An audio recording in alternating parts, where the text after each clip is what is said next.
अरे किती वर्ष हे उष्ट अन्न खाणार आहेस? किती वर्ष हे असं फेकलेल्या अन्नावरती स्वतःचं पोट भरण्याची ही दरिद्री रीत चालू ठेवणार आहेस? कशासाठी? नको रे बाळा. एक लक्षात ठेव बाळा, आत्मसन्मानाने जगता येत नसेल तर ते जगणंच नाही. अरे किडे मुंग्याही जगतातच, पण आपण माणसं आहोत ना. या वरच्या वर्गातल्या मूढभर माणसांना आपलं जगणं ठरवण्याचा काही एक अधिकार नाहीये. बस झालं. ही गुलामगिरी झिडकारली पाहिजे. त्यासाठी तुला संघर्ष करावा लागेल आणि त्यासाठी तुला शिकावं लागेल बाळा.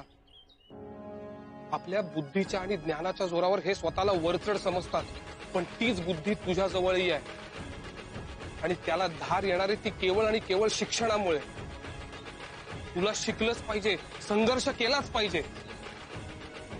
तू स्वतःचं आयुष्य बदलू शकतोस हे लक्षात ठेव बाळा.